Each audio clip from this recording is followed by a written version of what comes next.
Good Thursday evening and welcome to the NCWLIFE Evening News. I'm Grant Olson. Before we get to what's making news, let's take a quick look outside that weather window for this Thursday afternoon. A little bit of haze out there as we head up to Lake Chelan. And a beautiful day to be there, but some clouds rolled in this afternoon as well, and that's just the start of what we figure will be a weak storm system that'll move in overnight. And as we get you into Friday, there's a decent chance that we'll see some of that wet stuff. I don't think it'll be probably until Friday afternoon for us here in north central Washington. I think most of the heavier rain will be around probably the Tri-Cities and up into Spokane, but we certainly have that chance for some rain showers tomorrow, and we'll talk much more about that coming up a little bit later on. And now a few of the stories we're following for you tonight. A 54-year-old man and his 57-year-old wife were both hospitalized after a motorcycle crash last night on Highway 20 west of Winthrop. And the Wenatchee School Board is re-emphasizing its rules of conduct for in-person public meetings after a group of guests at the August 24th meeting refused to wear required facial masks. But first, our top story tonight. Last night, NCWLIFE hosted a law enforcement forum with the Wenatchee Valley's 2 sheriffs and 2 city police chiefs discussing Washington's new laws on police accountability. The area's top cop said at least one of those laws has led to one departure from the Wenatchee police force and has other police officers considering their options. This new law allows the Washington State Criminal Justice Training Commission to decertify any police officer convicted of a felony, a domestic violence, or a sexually motivated crime if they violate use of force standards or fail to report another officer for doing so, or if they lie or commit deception or fraud in the course of their police duties. I think the charges of a crime have to be immediately reported. The Criminal Justice Training Commission has the option at that point to suspend that officer's police powers. Then they can wait until the full adjudication of that case before going to the next stage of revocation. Originally, it would be the agency had done the investigation, had sustained findings, and they would take that and go to the Criminal Justice Training Commission and provide it for a review for decertification or a request. What we see now is that it can come from an independent complaint. It could come through the Criminal Justice Training Commission. They could do their own investigation, but because of collective bargaining agreements and binding arbitration, now you have a decommissioning maybe on the decertification side of it, but yet you have an employee that still has to be employed. So what do you do with that employee? So there's some confliction there, potential, and I'm sure we're going to see some cases like that in the near future. Well, have any of your agencies lost personnel? Has anyone resigned saying, this is the reason I'm quitting? I don't have certainty in my job anymore. Have you lost any people that way? I have. 2 weeks ago, I had one of my officers come into my office, and there were some other factors, but right forefront was, hey, I didn't know that I was coming to a state like this, and these reform measures are so hard on an individual that is in law enforcement, and the outcome-based decision making on not necessarily the police officer's tactic, was it right, was it proper, but the outcome is really what's going to end up having the biggest impact on the individual. Yeah, so I've got one that is going to resign and possibly get out of law enforcement. And I have, in my office, have not had anybody leave yet. But what I do personally know, some young individuals who took the public safety test to getting law enforcement in Washington State have changed their mind. They are not doing that anymore. There has been a lot of talk of earlier retirements in our valley and leaving the state. A 54-year-old man and his 57-year-old wife were both hospitalized after a motorcycle crash last night on Highway 20 west of Winthrop. Washington State Patrol Trooper John Bryant said it's unclear what caused Eliyahu Hefetz to lose control of his 2019 BMW 1250 about 7 p.m. near milepost 170. His wife, Daphna Hevitz, had to be airlifted to Harborview Medical Center in Seattle, but her injuries are not believed to be life-threatening. Eliyahu Hevitz was taken to Three Rivers Hospital in Brewster, also with non-life-threatening injuries. Bryant said it still hasn't been confirmed, but the couple are believed to be from Israel. The Washington School Board is re-emphasizing its rules of conduct for in-person public meetings after a group of guests at the August 24th meeting refused to wear required facial masks. The board says all meeting guests must wear face coverings and behave appropriately, or the meetings will be adjourned and reconvene in an online format. The board meets again next Tuesday. On Wake Up Wenatchee Valley, Superintendent Paul Gordon told Dan Kuntz as long as statewide mask mandates are in place, the district can't make them optional. It was a hard situation to be in because we, the board, myself, staff recognize there are different opinions out there within our community regarding the vaccine, regarding masking. But what I would hope, and I think where our board is at as well, is that people would respect that we do have a mandate. And when the governor says all state employees will be following this and all governmental agencies will be following this, that's what we have to do. There's no middle ground, and I recognize some people feel like a mandate is not a law. Again, from our perspective, from the state's perspective, that's what we must follow, and that's what we're going to continue to follow. That we're going to follow the rules that have laid out for us, and we're going to expect any community member who comes into our board meetings, into our schools, to be masked and follow the mandate that we've been told to follow. Coming up next, a survey by 12th District Senator Brad Hawkins shows strong opposition in this region to Governor Jay Inslee's vaccination and masking mandates. Washington Senator Patty Murray hosted an online forum yesterday with authorities who are grappling with wildfire.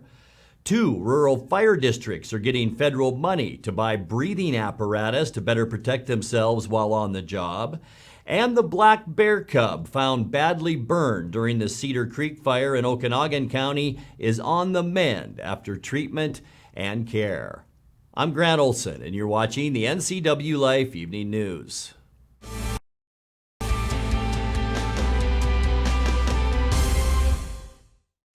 At D.A. Davidson in Wenatchee, they believe your investment success begins with a personalized plan. A plan that is the roadmap you need to navigate your way to living your best years in retirement. D.A. Davidson can help you create a plan so you can take the time to enjoy the finer things in life. Let the financial advisors at D.A. Davidson help chart your retirement future today. Traditional values and innovation in honoring the life of each family we serve is part of the ministry of Heritage Memorial Chapel. Our staff is committed to walk with your family with compassion through this time of grief. We are here to help and here to serve, the right kind of help when you need it most. Heritage Memorial Chapel.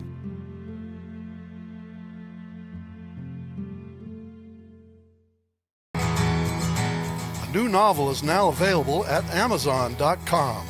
The title, Lost Treasure of the China Bar, details life on the Columbia River and Plateau during the 1800s.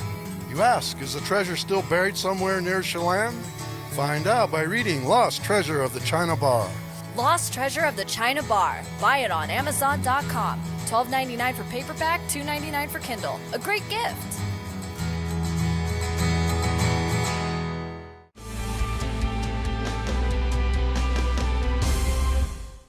Welcome back. In another news, a survey by 12th District Senator Brad Hawkins shows strong opposition in this region to Governor Jay Inslee's vaccination and masking mandates. About 6,500 people responded to Hawkins' survey, with 60% saying school employees should not be required to be vaccinated for COVID-19 as a term for their employment, a requirement now in place. The percentages were the same when people were asked about current vaccine mandates for state workers and healthcare employees. 56% of the respondents said students should not be required to wear masks at school. When it came to whether Inslee should extend his vaccine mandates to other local government workers, almost 65% of the respondents said no. In other news, Washington Senator Patty Murray hosted an online forum yesterday with authorities who are grappling with wildfire. Among them, Twist Mayor Sue-Ing Moody, whose town has dealt with major fires each of the last 6 years. Murray says parts of the pending infrastructure bill may address climate change and the growing risk of western wildfires. So when I look at wildfire prevention and recovery, my priorities are twofold. First, I want to make sure we have the necessary resources to support drought resiliency and fight wildfires presently, but we also need to change the ground conditions to the extent possible so our forests are not the world's most dangerous tinderboxes and our communities are better equipped to weather severe droughts. A big part of that is investing in federal projects like the Yakima River Basin Project and Columbia River Basin Project that will transform water management and drought resilience capabilities for the entire region. As you were outlining, these fires are no longer rare occurrences in our state. And in fact, the expectation, as you've also outlined, is that, with the climate predictions, calling for increased drought, we are going to be seeing bigger potentials for these to continue. And already the notable extension of wildfire season has not helped us, beginning sooner and ending later in the year. In our area, wildfires have become more frequent, severe, and intense, which carries, of course, the potential for disaster. For the health and well-being of our state's communities and natural areas, we do need to work together urgently now to assure that we address this proactively. 2 rural fire districts are getting federal money to buy breathing apparatus to better protect themselves while on the job. Douglas County Fire District 1 in Waterville and Fire District 5 in Mansfield will share $271,000 from the Federal Emergency Management Agency. The FEMA grant will pay for breathing gear used by firefighters when they work in smoke-filled environments.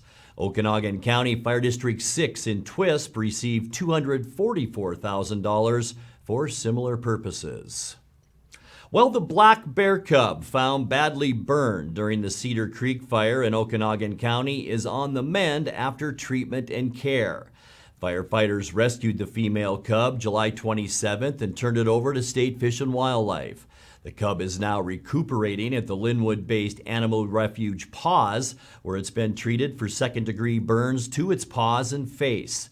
Caregivers at Paws says the bandages have come off and she's beginning to socialize with other juvenile bears kept at that refuge.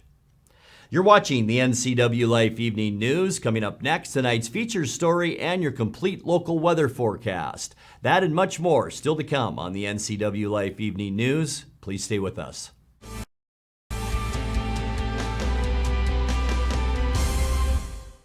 Hi, Stephen DeVilbus here, Branch Manager of Beneficial and Home Care. We are an equal opportunity employer and we do not discriminate in employment or services. It is our mission to maximize our clients' physical health and sense of mental well-being while remaining in the comfort of their home. We are currently seeking professional caregivers who share our mission to help our clients live safely and comfortably at home. Call Beneficial and Home Care. Schedule your interview today, 509-663-7900. What is home? A place to gather, a place to grow, provide shelter for the ones we love, eat, drink, restore, build trust. It's a place to rest when the workday is done, a place to find quiet after a night of good fun. What an honor we have at Guild to help own, finance, create, pave the way to live in home. I'm John Divis from Wenatchee Dental Arts, and I like to think myself as a comprehensive dentist. We are an office that treats people comprehensively for their dental problems. We do a lot of general dentistry in a broad sense. We don't send everything out. Things that we have the ability to do in the office, we like to keep in the office and under one roof and keep things as complication-free as possible. You can come to one place and have all their dental needs taken care of.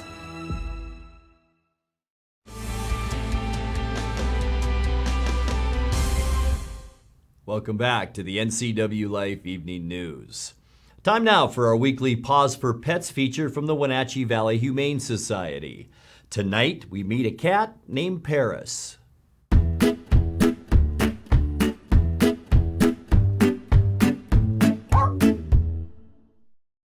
This week on Pause for Pets, Haley from the Wenatchee Valley Humane Society introduces us to a very playful cat named Paris. I'm here with Paris today. Paris was found by a person who just found her and her kittens, so she's a mama cat. She is a very sweet girl. She loves to play.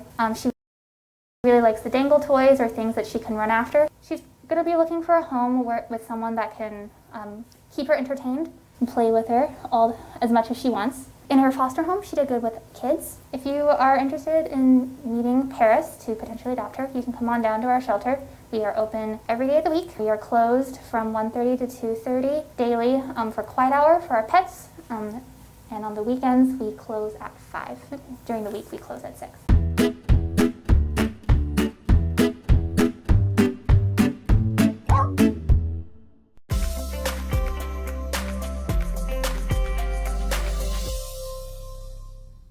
Time now for a look at your North Central Washington weather forecast as we creep ever so much closer to the upcoming weekend. And our day today, as you can tell by parts of our area, it got a little smoky out there today. Some haze did roll in as once again we saw those southwesterly winds. So a lot of smoke from Oregon and California moving up our way. But clouds rolled in too, and that's ahead of a storm system that will affect us as we get into Friday. But today, it really wasn't bad. High temperature unofficially at 85 degrees, and that's up from where we should be at 79 now is our normal high temperature. 59 was our overnight low. 55 is normal for a low. 97, record high. It was a hot one back in 2011. Not so hot back in 1970, where our record low was 42 degrees. Sunrise this morning, 6:31, and it sets for us tonight at 7:24. Let's take a peek at your Friday. Many of you may be heading out, maybe doing a little last-minute late summer camping, and it looks like a nice one tomorrow until the afternoon. We are going to see some cooler temperatures, mainly because of all the cloudiness that we'll have tomorrow. Mid-70s, Moses Lake, Ephrata, and Quincy, up to about 78 in Wenatchee. The clouds will be a little bit slower moving from the south to north, so that'll allow Omak tomorrow to get all the way up to 80, but things will really change as we get into our Friday weather forecast, and we'll show you that in a second. Tonight, mostly cloudy skies. As I mentioned, we're beginning to see those clouds move up from the south. Area of low pressure is parked just about right there, and that will begin to bring up some monsoonal moisture from the south, and that will affect us as we get into Friday afternoon. Okay, here's that fetch of moisture. This is about 7 in the morning.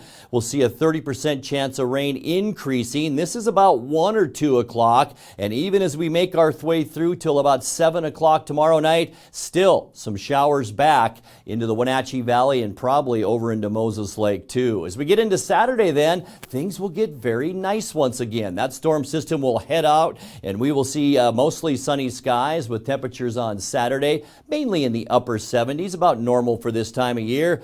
Beautiful for Sunday too, as high pressure kind of builds back into the Pacific Northwest.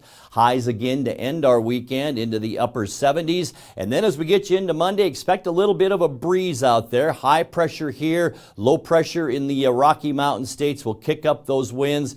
Temperatures will remain consistently into the upper 70s. And then as we get you into Tuesday, expect increasing clouds once again. Lots of moisture and cloudiness riding the backside of this area of high pressure, and that will affect us, especially as we get into Wednesday. We will see mostly cloudy skies, and look at all of this wind around the Intermountain West and into the Rocky Mountain states. Very windy for us next Wednesday with about a 20% chance of rain. I think most of that will stay back in the Cascades, but lots of moisture around, and that means a weather pattern change for us with cooler temperatures. Take a look at your 7-day forecast now. 63 mild degrees overnight tonight. Remember, a 30% chance of rain will probably begin happening about noon to 2 o'clock on Friday. 78 our high, 79 for both Saturday and Sunday. We'll see 78 for a high on Monday, and then things begin to change once again. Increasing clouds Tuesday,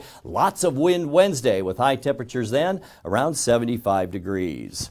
And that's a look at your local weather forecast. Coming up next, tonight's sports report with Eric Granstrom and more as the NCWLIFE Evening News continues right after this.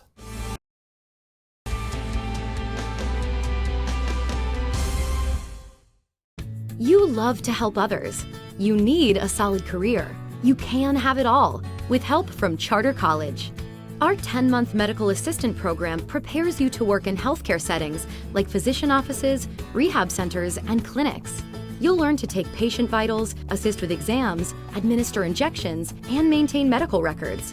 When you're ready to launch a rewarding healthcare career, visit chartercollege.edu because we work to get you to work.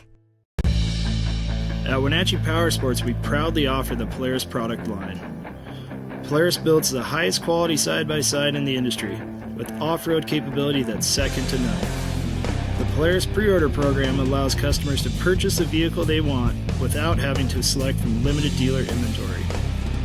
The Wenatchee Valley has year-round access to some of the best ORV trails in the Northwest.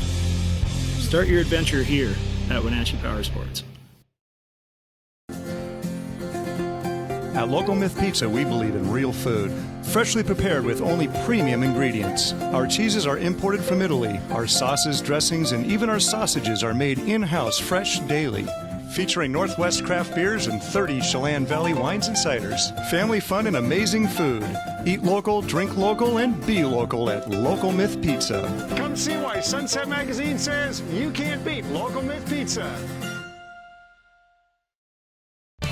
And now it's a sports update on the NCWLIFE channel. And a happy Thursday to you. The new NFL season begins tonight with the defending Super Bowl champion Tampa Bay Buccaneers taking on the Dallas Cowboys. The Seahawks don't play until Sunday in Indianapolis. The biggest news in Seattle this week has been the return of left tackle Dwayne Brown. He met with the media yesterday and said he's happy to be back on the field with his teammates. I'm excited. Football's my life. This team is amazing. I respect what I do. I respect this organization. I respect my teammates. I respect the fans. I respect, everything about it. I put in a lot of work to be able to perform at a high level every week, and I don't take that for granted. So to be able to be back and contribute, be amongst the guys, practice, play on Sunday, it means everything to me. Last few weeks has been it's been interesting. You know what I mean? It hasn't been as stressful, I think, as a lot of people on the outside looking in may have thought. I had my expectations for what I wanted, and they had in their minds what they thought they could get done. What we came to wasn't exactly what I wanted, but, it's okay. It's a business. We came to a compromise. I'm happy about it. They're happy about it. Now I'm ready to get to work. Coach Pete Carroll says he's excited to see the offense play, especially with the new players, as well as the chemistry between quarterback Russell Wilson and new offensive coordinator Shane Waldron. Across the board, I feel like we've solidified guys in spots that we have a real good feel for their uniqueness and what they're bringing to it. Whether it's the obvious one is Gerald, what we brought in with him.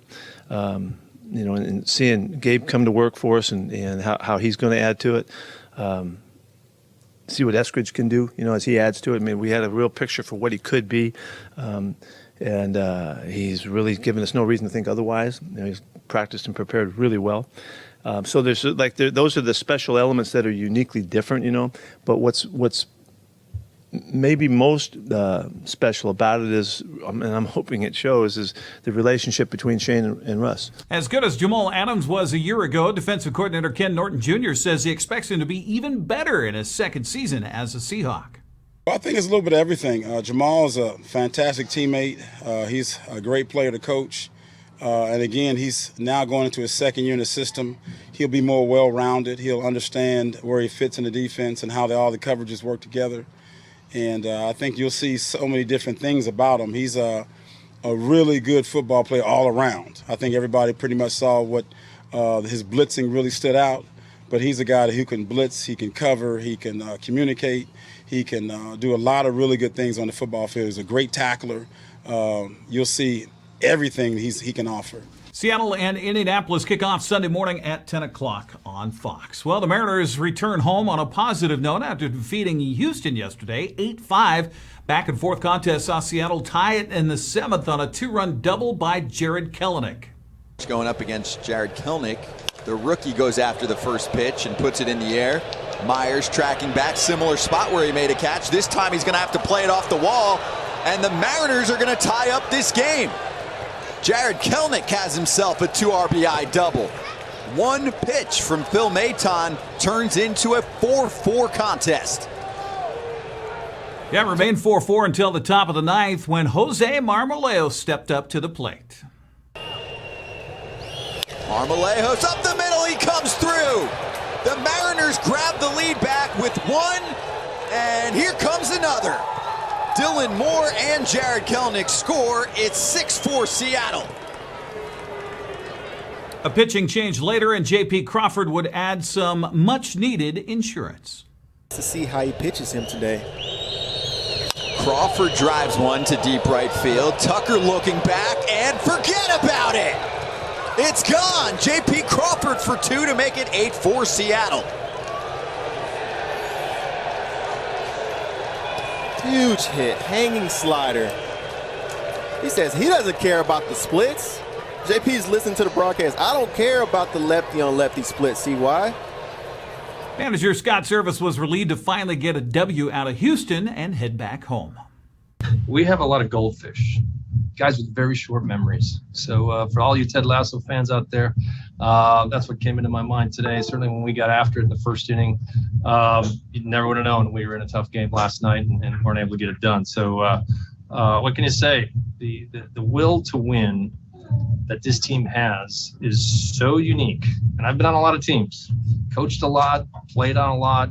Don't know if I've ever been on a team that is just so driven to win as this team is. And I don't know how we do it some days, but we find a way. And today it was everybody chipping in, as it has been oftentimes this year. Seattle has the day off today before hosting Arizona, the first of 3 games on Friday at 7:10. Other American League West action Wednesday, Nick Lowe had a triple and scored 3 runs as Texas topped Arizona 8-5. Padres scored 3 runs on bases-loaded walks in the 8-run second inning to beat the Angels 8-5. Freddie Montes pitched 7 solid innings, a 1-run ball, and 7 strikeouts to lead Oakland over Chicago 5-1.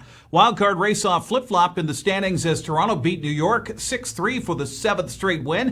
That combined with Boston's 2-1 win over Tampa Bay put the Red Sox in the number 1 wildcard playoff spot. New York dropped to number 2. The Blue Jays trail by a game and a half, while the Mariners are 2.5 back. Well, we were planning to bring you volleyball tonight here on the NCWLIFE channel, but the game has been moved to Monday between Wenatchee and Chelan because of a lack of officials. That leaves a hole in our schedule, so we'll bring you BCHL hockey tonight. Wenatchee Wild and Prince George from that magical season in 2018 that saw the Wild win the Fred Page Cup. There will be other volleyball played today. Cashmere's hosting Sultan. Quincy travels to Brewster. Also, Eastmont's at Ellensburg. Ephrata hosts West Valley of Spokane, and Bridgeport visits Moses Lake Christian. On the soccer pitch, well, earlier today, the games are underway right now. As a matter of fact, Eastmont traveling to Leavenworth to face Cascade. Omax hosting Tonasket. Quincy's at Brewster. Bridgeport hosts Pateris. Later, it's Chelan and Warden, and Cashmere entertaining Moses Lake. That's a look at sports news. I'm Eric Grandstrom. Grant, back to you. Thank you very much, Eric. And we are out of time, so that will do it for our newscast tonight. I'm Grant Olson. Thanks for joining us, and have a great night.